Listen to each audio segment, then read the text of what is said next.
Tuesday, October 24th. Welcome to the Damon Bruce Show here on Damon Bruce Plus. It's so good to see so many of you, not just here live with me right now, but you were with me previously on 49ers Wake Up. You popped in last night for a post-game show, and we got still more to talk about coming off of a loss to the Minnesota Vikings on Monday Night Football. I hope you like the thumbnail. The purple rained down on the 49ers last night, and Kirk Cousins played like a future Hall of Fame quarterback against a defense that has lost its way starting up front.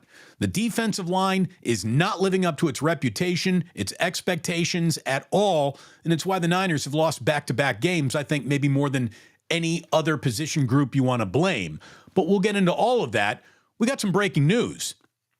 It appears the San Francisco Giants are going to be hiring Bob Melvin. All precincts are reporting that the deal is done. It's been agreed to.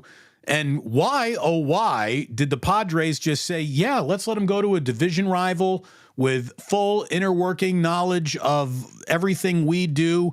It's odd. It's really, really odd that the Padres just said, thanks for the memories, Bob. You're totally replaceable, when he was brought in to be the guy to fix whatever was wrong with the Padres. Now, he didn't do it, but I don't think it was his fault. Padres are just a little bit of a non-gelling together mess. Don't know why, but I do like the hire for the San Francisco Giants. I do. I think Bob Melvin is a steady hand on the wheel and is the right guy to be a player manager, a guy who goes with some baseball instincts, buoyed by an analytical mind, which believes, you know, in some numbers to a point. But math can't be the only prism through which you're looking at your team. Neither can you afford to just go with your gut at any and all times. And you got to be relatable. And, you know, I already saw Eric Burns saying Bob Melvin is the best manager I ever played for. In terms of good guy, he is a Bay Area guy. He is a really, really nice guy.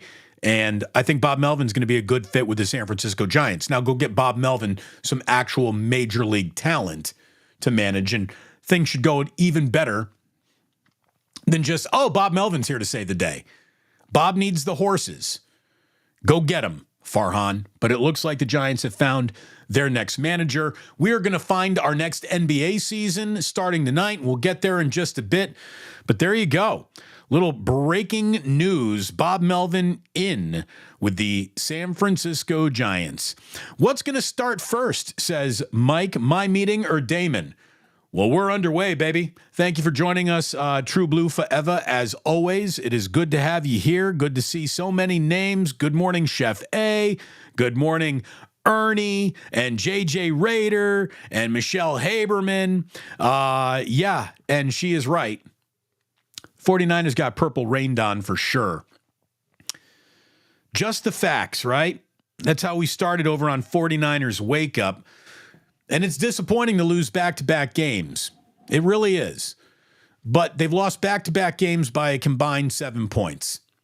The sky is falling reactions that I've seen are just, you know, evidence that not a lot of people who try to talk about football really understand the sport or when it's time to panic.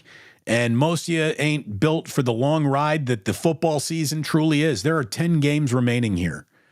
There's a lot of football to be played. Trying to reach definitive conclusion as to what you think this team may or may not do in week 7 is crazy. It's crazy talk. There's way too much crazy talk out there, so people get used to it. They want a referendum on what works, what doesn't work. Should anyone stay? Should everyone go? Every single week. You can't relitigate your team every single week. But the silver lining of these losses in Minnesota is I think it's going to make the front office more aggressive at the trade deadline to make improvements to a team that might have fancied itself through 5 weeks about as well-built an outfit as you could find. And now there's a couple of data points that say you can get better, you need to get better. The Eagles, who now officially have a better record than you, they made a trade to get better. Randy Gregory was a nice start. That can't be where the 49ers finish when it comes to adding talent here at the trade deadline. I was really surprised to see the 49ers lose a turnover battle to the most turning it over football team in America. The Vikings hand out footballs like mints at the end of dinner. And the 49ers lose a turnover battle with Brock throwing 2 interceptions late up to those 2 interceptions. I didn't think Brock was having a bad game. The running game had a bad game. That's where the 49ers let down last night. On the line of scrimmage in both directions. Their offensive line didn't open up enough holes, and their defensive line didn't get enough pressure on a statuesque quarterback when he drops back. Kirk Cousins dropped back 45 times last night. He was only pressured on 25% of his throws, and he wasn't sacked once. I'm not even sure Eric Armstead was in that game. Did we use his name? Didn't use Nick Bosa's name for anything big that happened. He had a few tackles, one for a loss, but Nick Bosa is not living up to his reputation or his paycheck yet this year.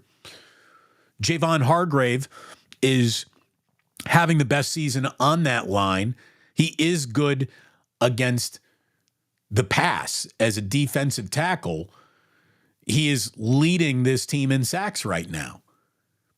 But his reputation for giving up a little bit in the run game to be better in the pass rush game has followed him to San Francisco, and the Niners are getting run on.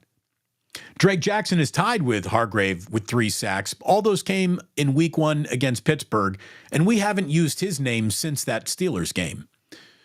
So there is failure across that defensive front, which is going to make it a lot easier to say Steve Wilks isn't good at his job. Steve Wilks dialed up one of the most curiously timed blitzes you'll ever see last night, and that turned into an easy touchdown after it looked like there might have even been an interception on the play. But that was just a stunning development, to say the least.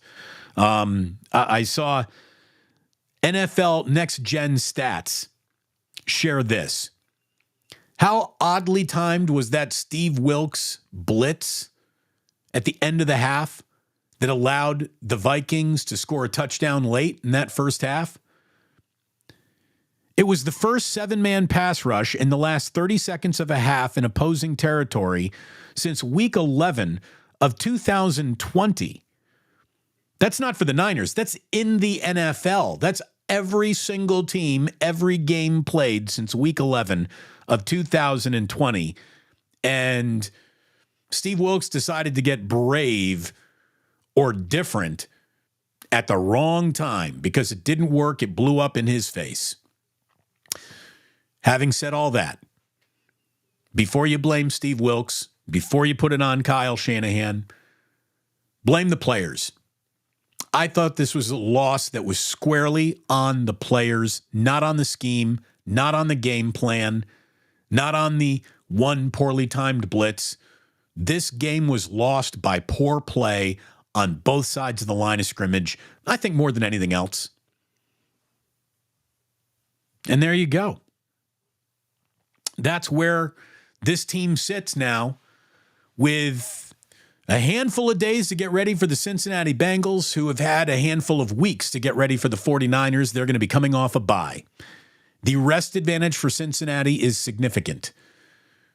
The fact that the Niners feel like they're trending in the wrong direction after 2 road games is definitely a feeling that's out there. And it felt like the Bengals were getting a little bit better before the bye week, and Burrow's getting a little bit healthier.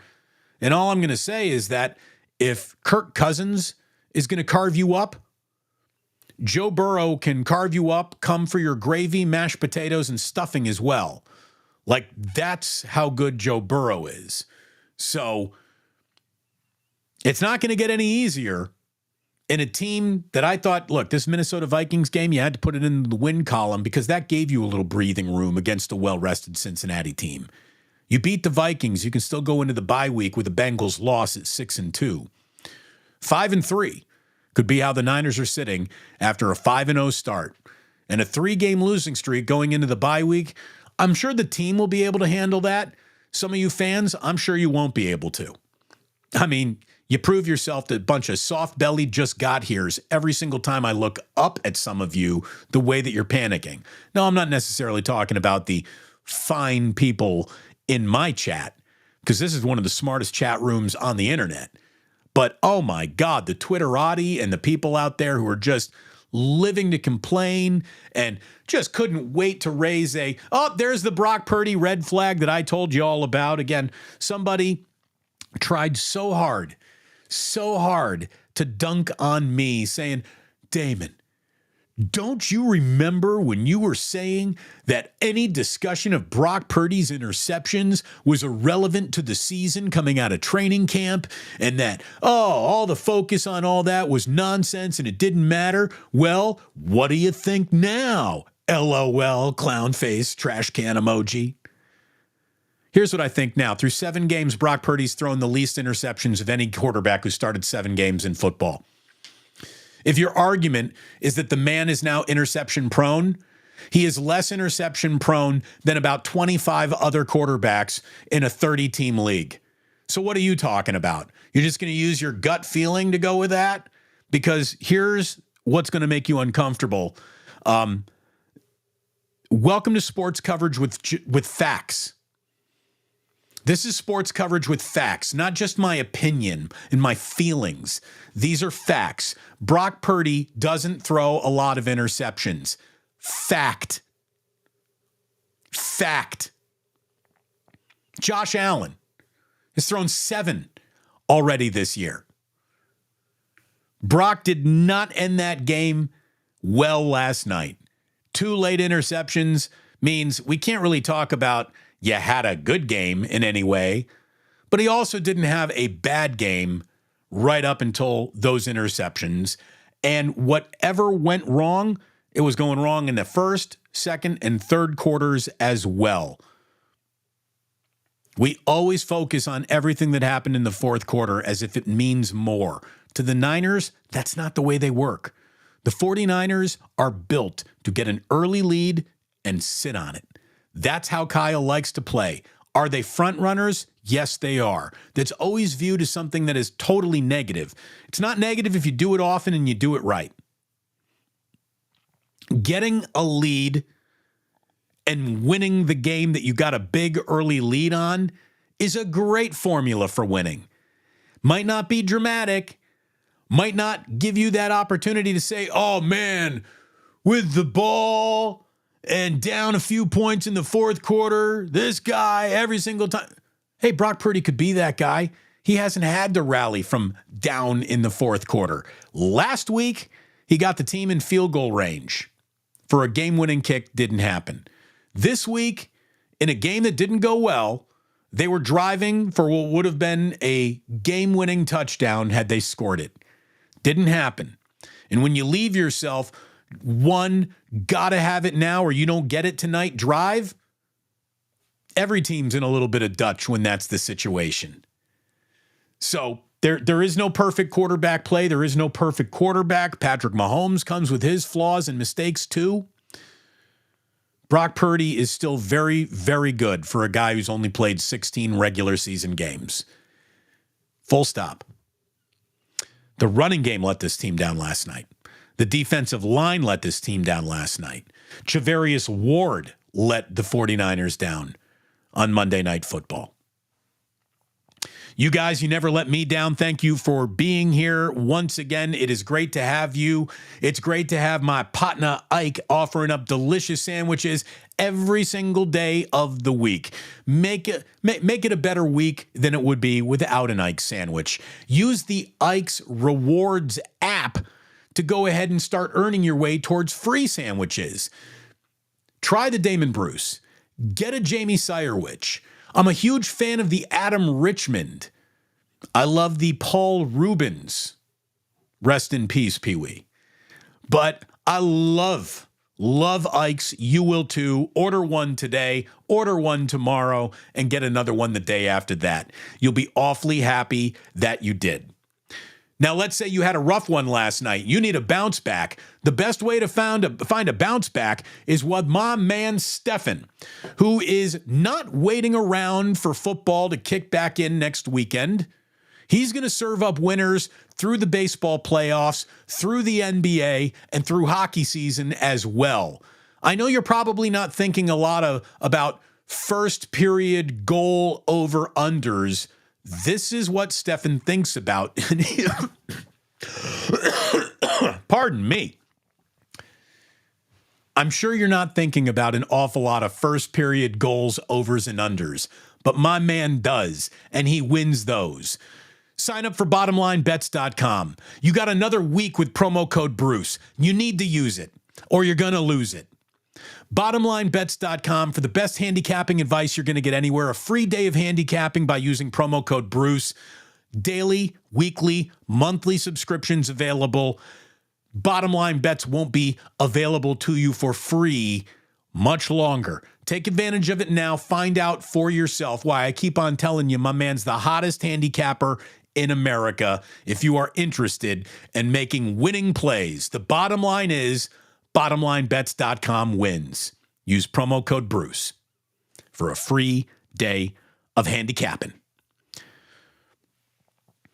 So look, that was not a good game. The 49ers had 0 points scored before the 2-minute warning. Christian McCaffrey scores 2 touchdowns. He keeps his touchdown streak alive last night, but I wouldn't even say that Christian McCaffrey had a good game.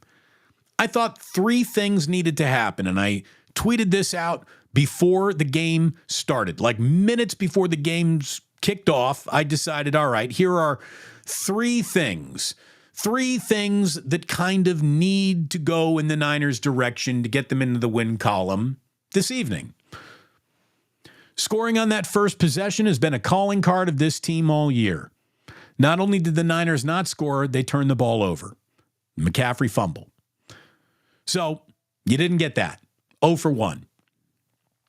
How many first half touches will there be for either J.P. Mason or Eli Mitchell? Those guys weren't involved in that game last night. I thought to give McCaffrey a little bit of a break and a breather, to give the defense another look, to just have a change up beyond the fastball, you needed a different look. And there was no different look because there was no trust in any running back named Christian McCaffrey. And I really don't understand that because I think that Mason's going to be a good player, but he's in the Shanahan doghouse. He is not getting carries, and he should. Elijah Mitchell got 1 carry, was buried for a 1-yard loss. We didn't see him again. Kyle's getting a little too Christian McCaffrey dependent, and maybe that makes the team a little bit too predictable. Maybe it's time Kyle decides he's got more than 1 running back that he can count on to get anything done out there. Where's Kyle Juszczyk? How come he turns into a forgotten about player? How come in some games Juszczyk is featured, and in other games you don't even see him? So how many first half touches for the backups? The answer was none. And then you need an 8 to 10 catch game out of Kittle or Ayuk. Neither guy got to 8 to 10 catches. 5 is where it topped out. Brandon Ayuk is always open. You got to feed him more. George Kittle, enough of these nuanced games, George. You got to start taking games over. You're not taking games over unless you're scoring 3 touchdowns.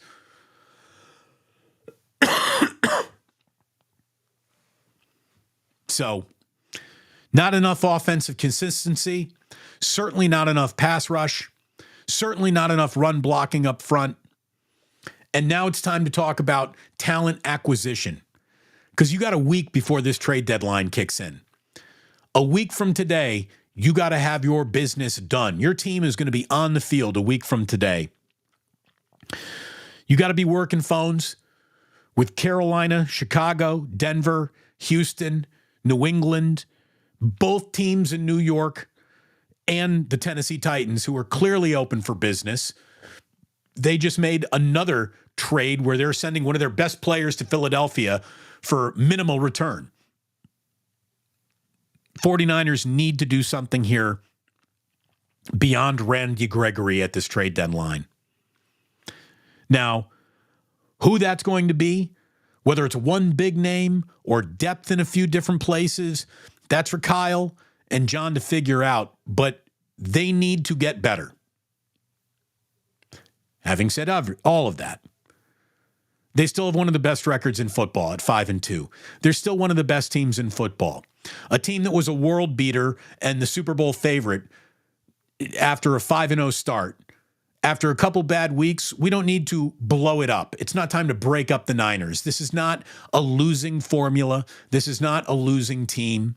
This is a team that played poorly 2 weeks in a row in areas they normally count on playing well in. And again, defensive line, I am looking at you. If you really had to blame the last 2 weeks on one group, it's group Bosa and company. And Nick Bosa has been a disappointment since signing that big contract. Javon Hargrave is playing well. Eric Armstead, I'm not even sure he's on the team. And Drake Jackson, again, hasn't done anything. Javon Kinlaw, he got off to a good start. Haven't called his name in 2 weeks. And those have been 2 losses for the 49ers. Their corners can get cooked, like all corners in football. You can get cooked. But it's happening too often, and the play is getting a little too sloppy, a little too grabby, a little too handsy. So that needs to change. And there's talent out there that can maybe make this team a little bit better than it already is, and it's pretty good. But they've had a bad couple of games, and here comes Cincinnati. It is on to Cincinnati for real this time, and it's not going to get any easier because the schedule doesn't exactly open up and get easy after the bye either. This is going to be a brutal war basically, it's a war of attrition. Niners have not been doing well in that war, losing Debo and Trent Williams. And look, as you're criticizing a team that has only scored 17 points in back-to-back weeks after being north of 30, 5 weeks in a row to start the year, Trent Williams getting banged up last week had a little bit to do with it. Debo not playing 2 weeks basically in a row now has had something to do with it. But those guys aren't going to be your only answers either. You got to open up some running holes, and you got to trust some player on your team to carry the ball other than Christian McCaffrey, or by the time you get to the playoffs, he's going to be so beat up, that won't do you any good. Getting to the postseason healthy, I like the Niners' chances. You get there anything other than healthy, it's going to be really hard. It's going to be really, really hard. This ain't easy, kids. None of it. None of it's easy. And they're making it harder on themselves by not living up to expectations that you have for groups that normally dominate. So let me get a little sip after I cough. Sorry, I can't shake this cough. I can't shake this cough. I need a Jordan Addison cough. I need a cough that can shake anyone chasing it. This cough is easy to catch from behind.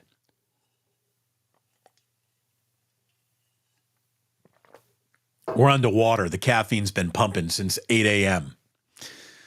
So, look, the Niners need to get better. This is not event horizon time. This isn't panic time. If the sky is falling, you shouldn't be a meteorologist. Like, everything's going to be okay, I think.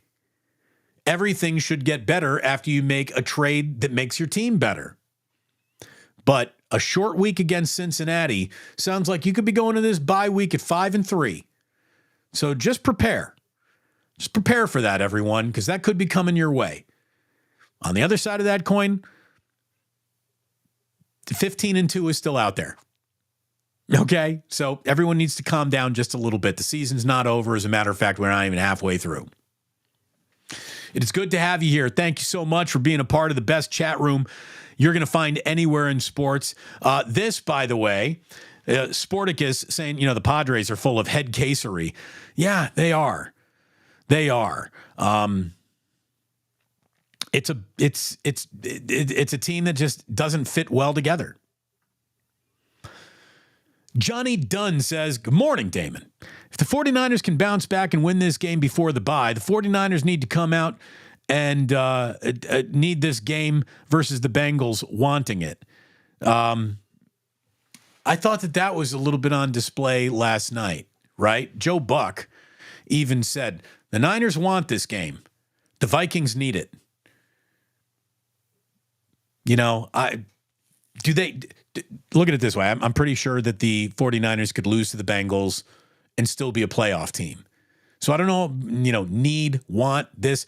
Beat the Bengals. That's a good team. It's a good team that got off to a really kind of odd start itself because of Burrow's injury. Let's see a team that I don't have to worry about, a team that you don't have to worry about. Yeah, can bounce back on a short week off a team coming against a bye, but that tips the scales into Cincinnati's favor. How about this? If the 49ers defensive line reports to duty, they can beat anyone, anywhere, anytime, regardless of rest. If the 49ers defensive line is going to play patty cake with the offensive line it's playing against, they're not going to do anything significant this year. So one of the best strengths of this team has not been a strength in the last 2 weeks, and it's part of the reason, a huge reason, why they have lost. I still feel like the Bob Melvin signing was sort of like, ho-hum, not a big deal. Am I wrong? Well, I don't know. Time will tell. But, you're looking for competence. Bob Melvin is a competent manager. He's good at what he does. He's good. He's really good, and I think he's the mix that will keep Farhan a little bit more honest than Gabe Kapler was able to do. So I hope that Bob Melvin is not just going to be a yes man, but a voice in the room. I think Kapler was a straight up yes man for whatever Farhan wanted to do. Melvin should be less than that.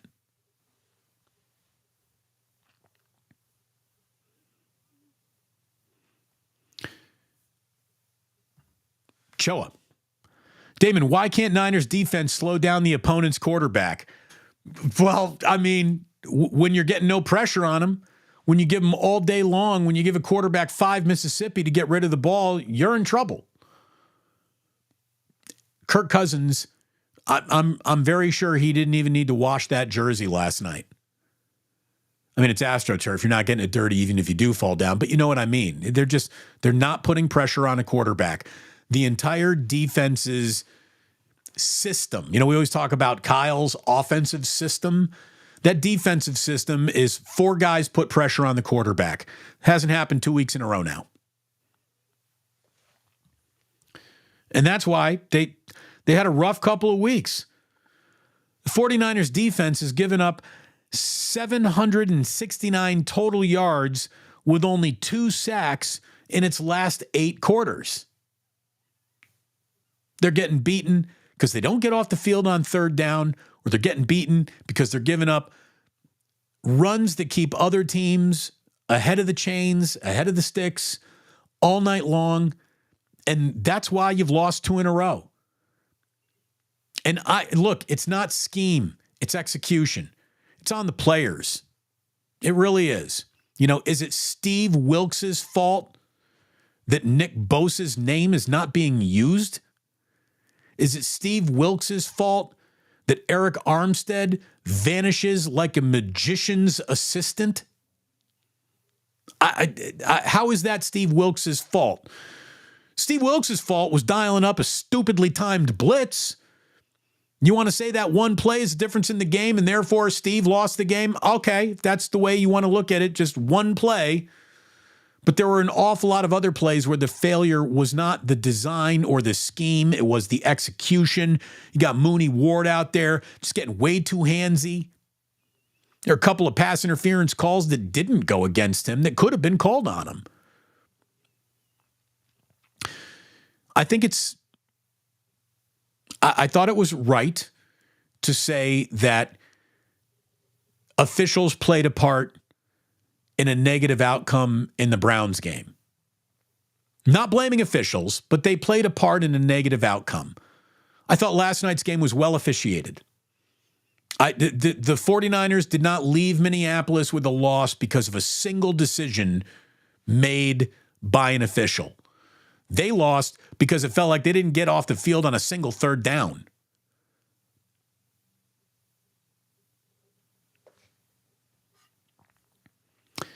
So, if you were with me last night, we talked Niners and Vikings for 2 solid hours. If you were with us for 49ers Wake Up, that's 2 more solid hours. You just got a solid half an hour, and that's 4.5 hours of that didn't work, get better, you're better than that coverage. Now let's talk about what else is going on out here. Because we got Warriors opening night.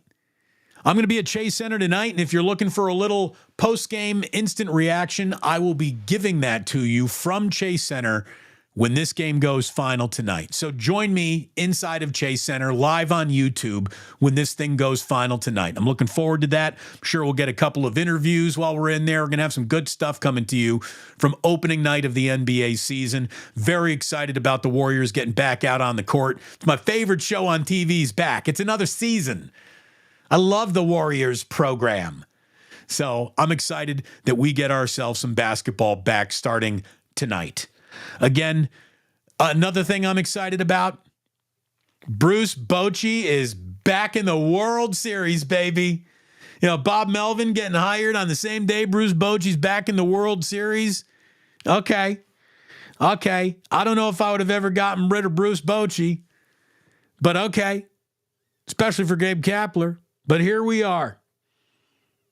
I'm so happy for Boch. Back in the World Series, first manager ever to win 3 ALCSs with 3 different clubs. Bochy now has 6 wins in a winner-take-all postseason game as a manager. That is the most in postseason history. He hasn't lost one yet. It's his 13th managerial win in the postseason when facing elimination. He notched 12 such wins in Game 6s in his career. His 12th win in Game 6 in his career. He now has 2 more than any other manager in history. In other words, it's hard to kill Bruce Bochy. It's hard to kill Bruce Bochy even when you think you got him against the ropes. He comes off the ropes swinging. He's the 7th manager ever to reach 3 LCSs with at least 3 different franchises, but he's the first to ever win it with 3 different franchises. And Bruce Bochy has a 5-0 all-time series record in the League Championship Series. He's the only manager to win the pennant in each of his first 5 LCS visits. It's his 16th postseason winning round. Only Joe Torre and Tony La Russa have more. That's extraordinary. So, good for Bruce Bochy. Good for Bob Melvin. I think the Giants made a good move today. Now go get Shohei Ohtani.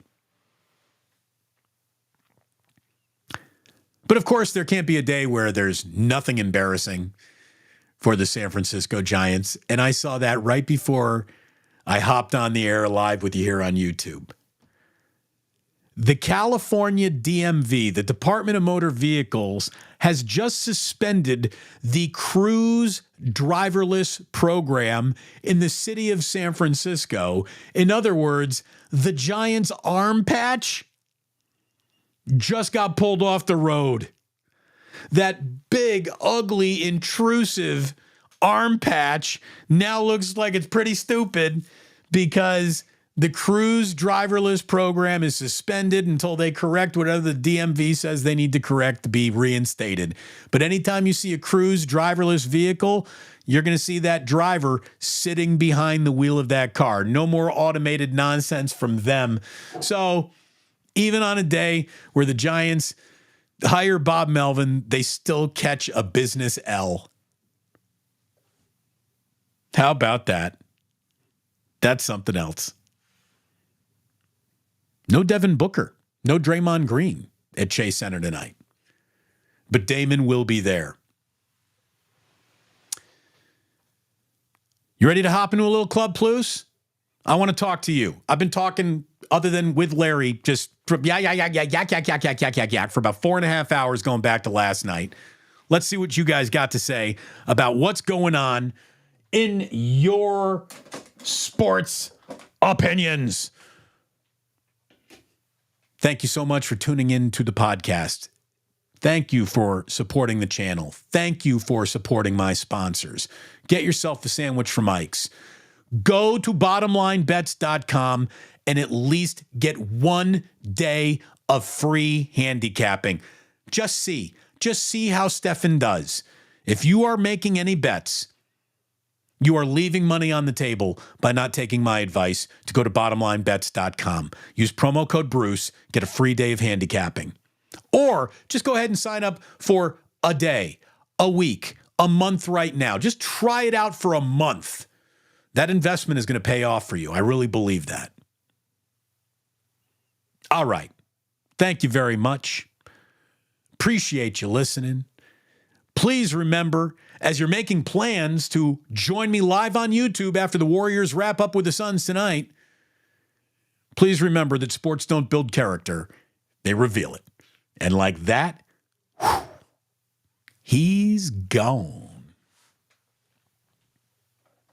Yeah.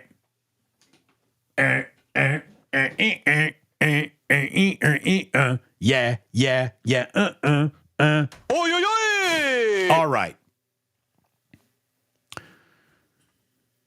Nathaniel Richards says, man, there was absolutely nothing to gain with that blitz. It was a weird play call. I mean, it's a historically weird play call. That's for sure. You know, there's no doubt at all that Kyle Shanahan is going to talk to Steve Wilks about that one. And I'm sure the opening question is, what the fuck are you doing? Like that's not the time to get aggressive, Steve. Jose Rodriguez says, Damon, I disagree. The D-line and the D scheme is where the loss lies. Well, you know, players got to make plays, man. Players got to make the tackle on third down. Players got to make the play against the ball on third down. You got to put some pressure on Kirk Cousins. You know, soft coverage isn't a problem when the Niners fall back into that zone when you got defensive pressure. They got no pressure up front. You know, car don't drive right without steering wheel. 49ers steering wheel. What drives that defense is pressure from the front four. And when you don't get it, that's when wheels start to fall off. Nate again says, Cousin looked like he was taking it personally. He wanted to make a statement. Look, they were up against it. They hadn't won a game at home all year long. They were desperate. Desperate football teams are always dangerous football teams.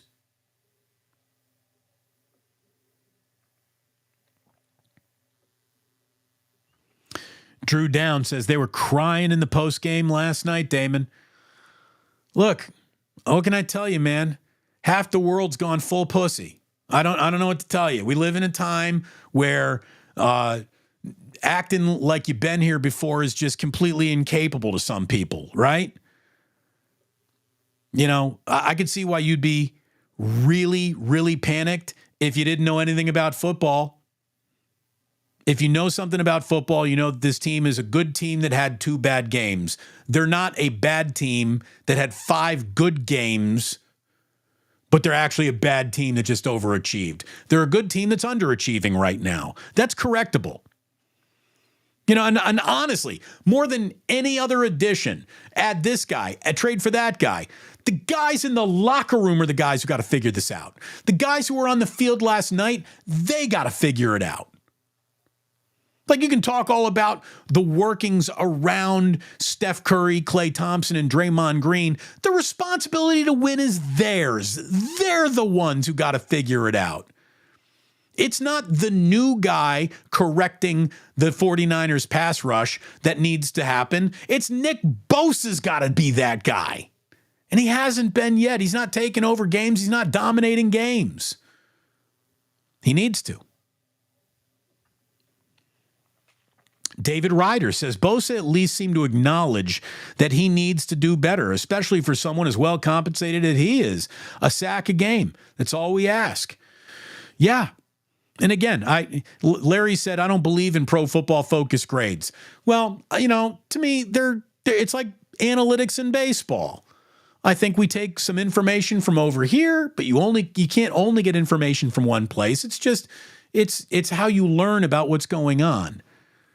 Here's what I've learned about the 49ers defensive line in the last 2 weeks. It can't be measured in nuance. It needs to be measured in dominance. It's like a Hall of Famer. You shouldn't have to even think about it as a Hall of Famer. If you have to think about the guy being a Hall of Famer, chances are he's not a Hall of Famer. If you have to think, was the 49ers defense, did they have a good day today, that defensive line? Did they, they only had 1 sack, but they did get these pressures. And Nick Bosa's leading the NFL in pressures, but he needs to lead the NFL in sacks. This team is no good being measured in between the margins. It's what you're doing in between the lines that matters for this team. That's where they got to get better.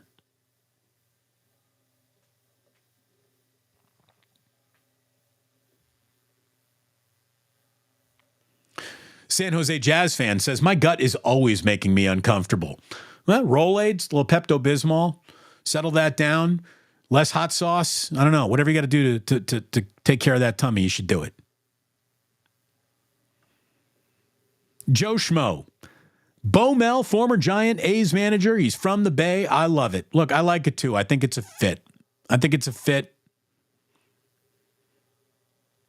I've never... Hold on.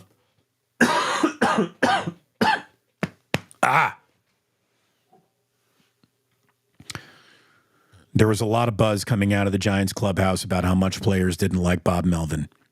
Even though things were going wrong in San Diego, there wasn't anything about how the players didn't like Bob Melvin. Bob Melvin is not part of the problem. He's part of the solution.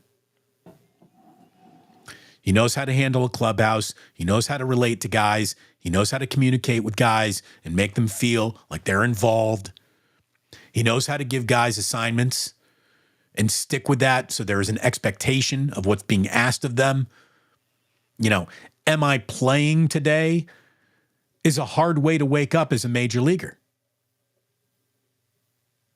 I think there'll be less moving parts with Bob Melvin. I certainly hope there are less moving parts, but not just because of Bob Melvin, because Bob's not going to be enough. What you need is an offseason and some free agent additions that you can be proud of. You got to move out of the Mitch Haniger, Michael Conforto group and get to the top shelf of free agency. That's how you get better.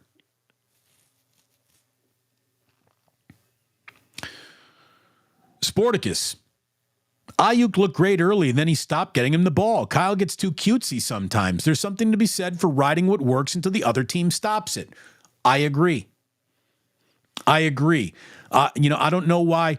I don't know why spread it around would always be the theme in the passing game, but spreading it around is non-existent in your backfield in your running game. Why is Elijah Mitchell next man up for just 1 carry before Jordan Mason gets any? Mason needs carries. There needs to be a little diversity in that backfield of styles. Different type of a running back. Mason and McCaffrey are not the same thing. They're complementary, but you can't see the compliment if you're not going to play the other guy. What did Jordan Mason do to make Kyle Shanahan just give up on him? Just give up on him. Eli Mitchell was hurt. He became the backup. He played pretty well. Haven't seen him since. I don't get it.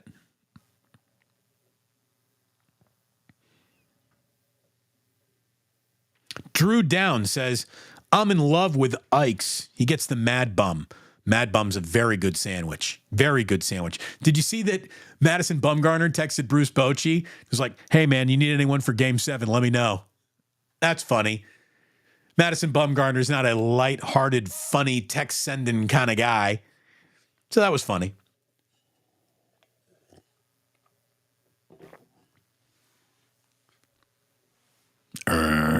Sanchi.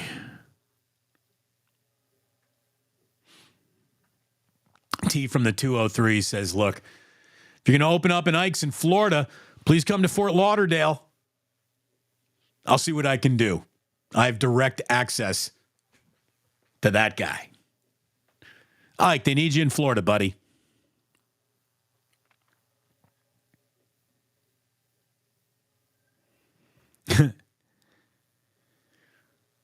Jose Rodriguez, Frederico Warner gave the template to beat the tush push.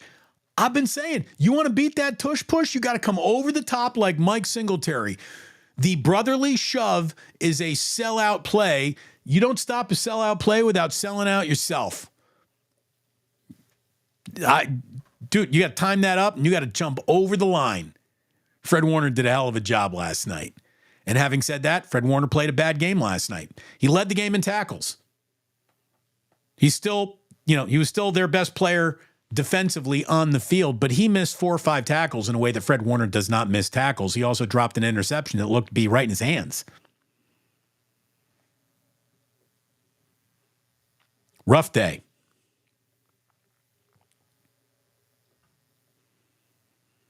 Damon, Matt Cain is my number 1. The arrow is becoming a fast second.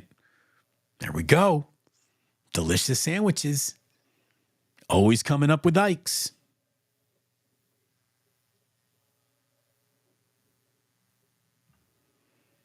This was a body bag game, says Eldido Solaro Espinoza. This was a body bag game. Never good seeing both Greenlaw and Warner hurt. Well, look, it's not a 49er football game unless Drake Greenlaw is down on the field at one point. I mean, a Dre Greenlaw is injured on that last play is as ever-present as the downs markers in a football game. It happens every week. He gets an awful lot of credit for playing through injuries that, come to him every week.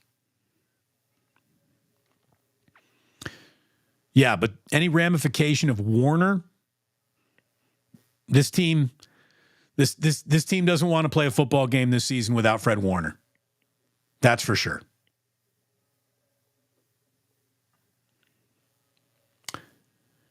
Tara Lynn Love says, Damon needs more likes. See, I'm not monitoring these things, but if Tara Linda is saying it, listen to her. Thank you, Tara Lynn. Just finished 49ers. Wake up. Hope the 49ers get their shit together for the next game. Don't we all? Thank you very much for directing the crowd to hit that like button. Hit that subscribe button, boys and girls. Where are we here? We're getting, we're 14 subscriptions away from 8,700. Again, I don't think I'm going to be able to hit my goal of 10,000 before Thanksgiving unless everyone gets real agresivo in spreading the gospel of the Damon Bruce Show. Share the channel. Spread it around. Send a link from the video to your friends. Maybe friends out of what was the Bay Area radio range who might not have known about me in the first place, but do need to know about this now that it's on YouTube and available, shall we say, universally, globally. So help spread the gospel, boys and girls. That's how you help the show out. Again, and support my sponsors. BottomlineBets.com. Sign up. Free day. Free day of handicapping using promo code Bruce. Sign up. Do it. And of course, my guy at Ike's. Lori says, I know that they're worried about ball security with Mason. I think he's a good physical runner. So do I. I mean, look at it this way. You know who you need to be worried about a little bit ball security? I mean, doesn't that knife have to cut both ways? Christian McCaffrey's got 3 fumbles on this year now. He's got 3 fumbles. So, he's also been spectacular. T from the 203. Why isn't George Kittle become throw me the damn ball tight end? Yeah, I mean, I don't know how much of a favor you do for yourself by going up to Kyle and trying to bully him or big time him into more touches. But yeah, let's get George Kittle more involved. Again, I'm tired of nuance games. I'm tired of having to read in between the lines to figure out who played well tonight. Was that a good game? I don't know. Can't really tell with my naked eyes. Let's go open up the box score. All right, well, it's, it doesn't really measure what he did in the running game and how is he blocking. Let's go and see if George Kittle is a good pro football focus score. I'm tired of that shit. How about just, he was awesome. That's what you need. Every time I look up, Travis Kelce is making 10 catches. There were a couple 49ers fans a couple years ago saying, the two best tight ends in football, Travis Kelce and George Kittle, and Kittle might be better. No, he's not. Well, Kittle's a better blocker. Who gives a fuck? That's not what tight ends do anymore. Tight ends are big targets in the middle of the field who wreck shit. He needs to do that more. I see George Kittle more doing Zenny sunglass commercials than I do during the game.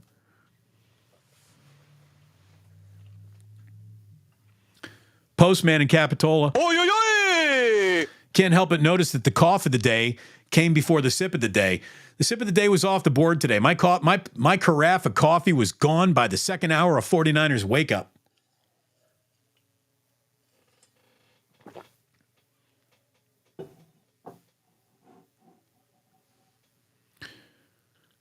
We got to be able to find a safety that doesn't allow people to get behind him. Sky, you got to have a defensive coordinator that doesn't put the defense in that situation. And that wasn't a safety. That was Charvarius Ward, your best corner. Instead of making the play he needed to make, just bat the ball down, tried for his second interception of the game, and the way that he ripped a ball out of Jordan Addison's hands in the first quarter, he had the same thing returned to him in that second quarter, and that was a devastating play. I mean, without that, it is, 10-7 or 13-7 at halftime. Or no. Yeah, it was 10-7 at halftime.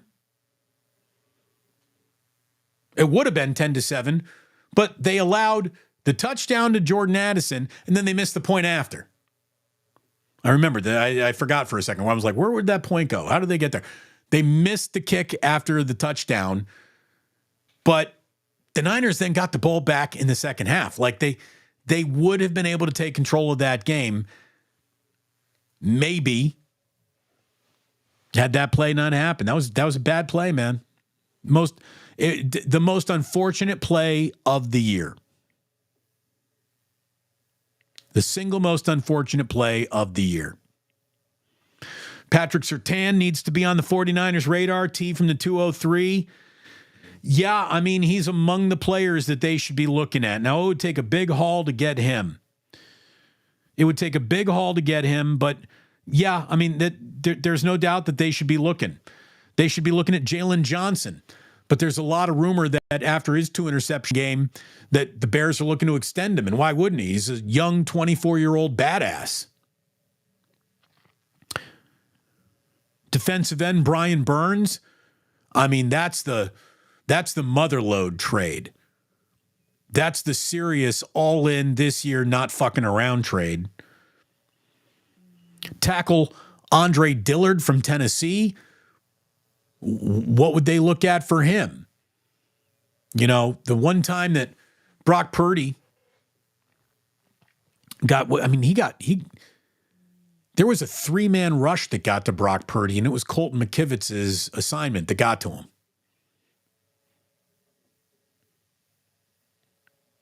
Again, Panthers, Bears, Broncos, Texans, Patriots, Jets, Giants, Titans. If you're on John Lynch, you're on the phone with all of them this week. 2 or 3 guys to help depth in a couple of different places, or one big Mama Chewbacca trade. That's what Brian Burns would be.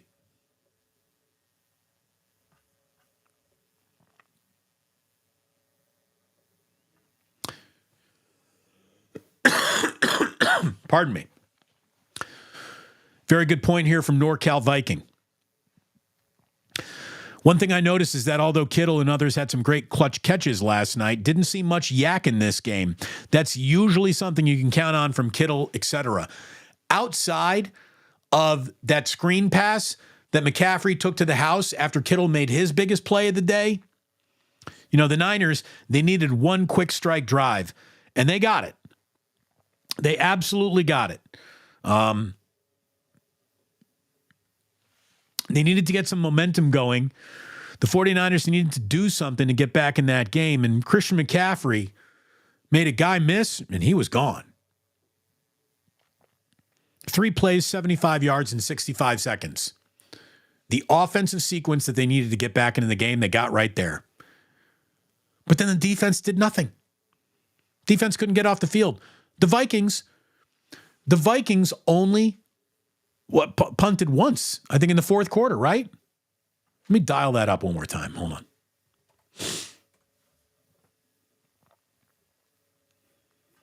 Let's go to this box score real quick so I can look this up. Team stats.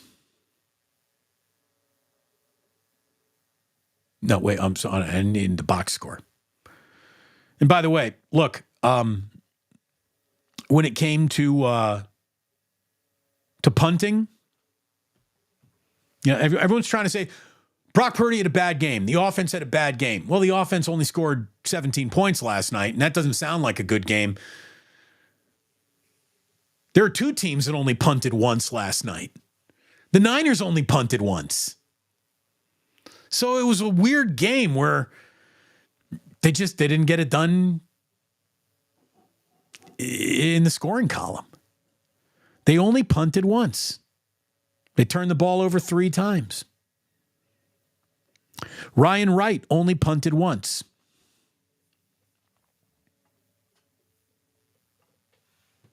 But yeah, yak yards, which are normally on display, were not last night.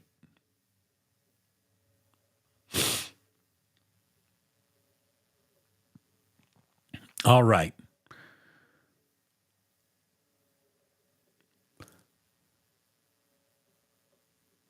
Damon needs a doctor, a healthcare sponsor for the podcast. Hey, we're selling acai bowls on 49ers Wake Up. I think that's as close as we're going to get to like a doctor. Old dirty hungus. Shanahan's going to bring in Tevin Coleman again, isn't he? See, that's the move that they don't need. Damon, little Vicks Vapo Rub? Maybe. Just my entire chest smelling like a medicine cabinet. Jillian would love that. Rich Alexander says 15-2 is not out there. Look, I know what you're saying, man. But mathematically, it still is, so it is. If the Niners win their next 10 games, they're 15-2. There you go. So that's out there. Don't tell me they can't win 10 in a row. They just won 16 in a row. Right? Again, bad couple of games. We don't need to redo the math on everything. This isn't a tear it down to the studs, start it over again. I saw a couple people trade Nick Bosa. You are out of your flipping minds.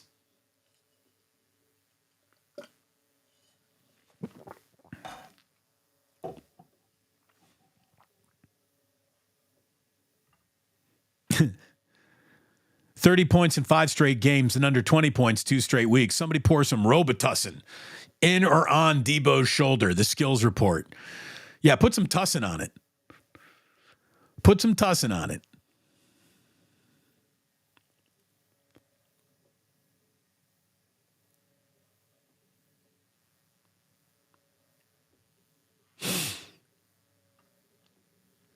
Sporticus says, look, historically great teams need every game. That's the mental difference between good and great. The Niners didn't look like they went out playing with a great sense of urgency last night. They really didn't. But I also think that, it'd be hard for the 1985 Chicago Bears to only catch 1 loss. I mean, this league is just so good. It's so good. Whoever the worst team is, Who is the worst team in football this year? Is it the Carolina Panthers? Feels like it's the Carolina Panthers, right? Aren't they the only winless team in the NFL? Are they still the winless team in the NFL? Hold on. Hold on here. Yep, we have but one winless team. So by process of elimination, it's the Carolina Panthers. If you sent the Carolina Panthers back to compete in the first Super Bowl they ever played, they whipped the ever-living shit out of that Green Bay Packers team. The worst team in football today wins old Super Bowls. Like, that's how different this game is. The worst team in football today, put in a time machine, goes back a decade, wins a lot of games. Wins a lot of games. You know, these teams are good. Even the bad teams are good. And the single biggest misnomer, and I try to talk people through this all the time. Just because something you think is set up to be easy doesn't make it easy. You know, the Browns and the Vikings in back-to-back weeks just played games without their two most important offensive pieces. Didn't matter. Didn't matter. You know it's going to be a really easy win? The Browns taking that defense to play the Colts and Gardner Minshew. That was not an easy win. As a matter of fact, the Colts moved the ball all over the NFL's number one team. Is that because the Colts figured it out? No, they're good to begin with. They've just been playing poorly. Not, the worst team in football can beat the Kansas City Chiefs any day. The Jets, after Aaron Rodgers goes down, everyone's saying they're about to have one of the worst seasons in football. They're the team that beat the Eagles. Again, as bad as things are, the 49ers, being off the lead lap, are still 5-2. It's the second best record in the NFL. So, calm down.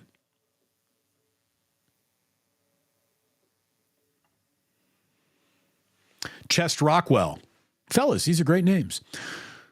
49ers defensive line situation is quickly becoming an overpriced disaster. Again, I don't know if they're a disaster. Overpriced for the production? Sure, you can put that on them right now.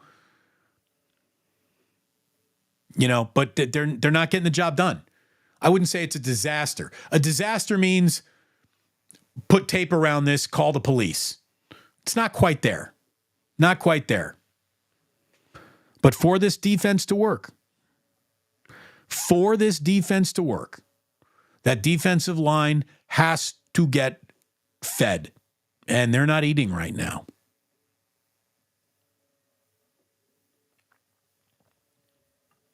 Matthew. I'm not a Kirk guy at all, but he tore us up on third down.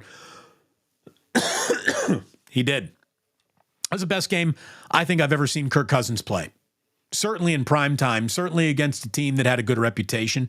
Kirk Cousins was awesome last night.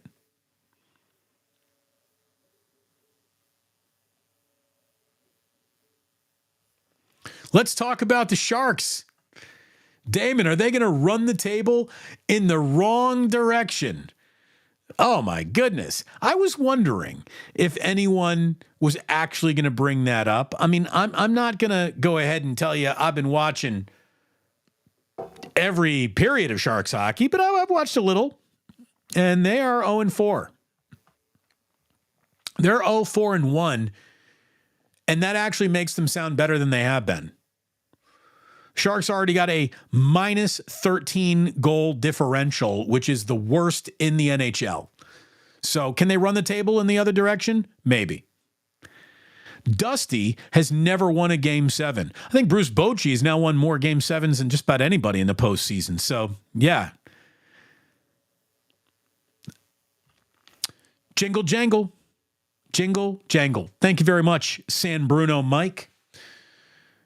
Bochy's second replacement on the same day that the OG Bochy gets the World Series. Just a chef's kiss for that timing. I don't know why the Padres said, yeah, sure, Giants, go ahead, talk to him. I don't get it. You know, they must have really not been impressed.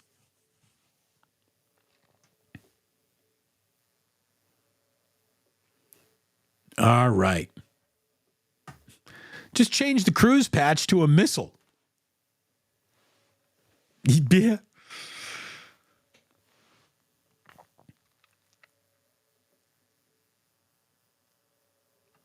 NorCal Viking. Damon, you going to be on the floor at the Warriors game? I'm going to be up in the media section.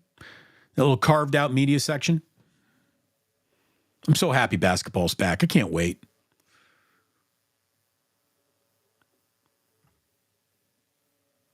Johnny Dunn says Damon Farhan's going to say we're getting all the stars and he'll proceed to sign the janitorial staff from McDonald's. He's a terrible salesman. Not only is Farhan terrible at selling whatever pitch he needs to make to the free agent to get him to sign with the Giants, but Farhan's a terrible communicator when it comes to setting expectations in his own fan base.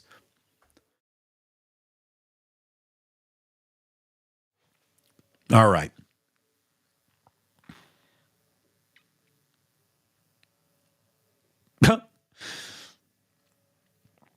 R.I.P. Cougar Rebel says, oh, no KD tonight because a 12-year-old tweeted him a snake emoji. I like that.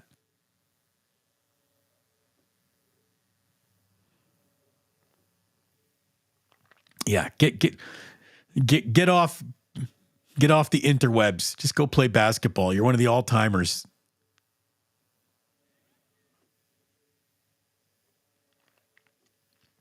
See, Michelle here. I like this.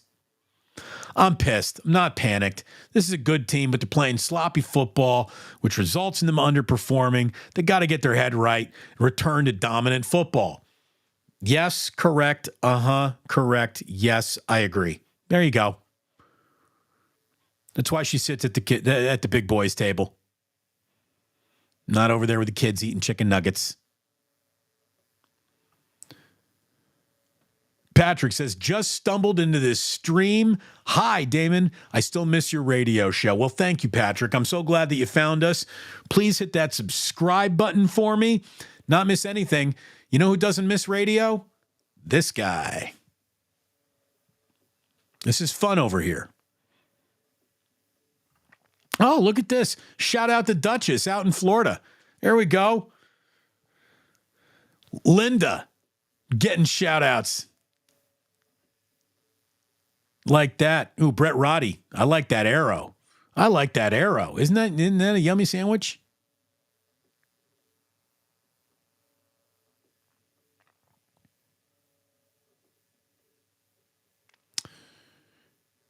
So there we go. I got to tell you, my voice is giving out on me. I got another show to do tonight. I got a long day. Just want to say thank you to anyone. We got some super chatting going on over here. We're done for the day. I believe in that department. You cheap screws. Where's Rob C-Note bailing us out with a big deposit when we need it? Seriously, you group wait. I think a lot of you are waiting around for Rob to do that. I'm not the kind of guy who begs for super chats, but dude, I'm working for you today. Out here working for you today. Who's giving you 4.5 hours of content like this, baby? It's your boy. All right, so here's the deal. Don't send any now because I'll miss them because we're at the end of this one today. So save it for tomorrow. I certainly appreciate everyone stopping on by. Thank you very much for being here. And again, join me live at Chase Center tonight. Live at Chase Center tonight, baby. Here we go. I'm so glad that the NBA is back. I'm so glad that the Warriors are back. First name Stephen, last name Curry. Came into my life, everything was less blurry. Thank you so very, very much for stopping on by. And please do remember on your way out that you don't have to go home, but you can't stay here. Talk to you after the Warriors game tonight, live from Chase.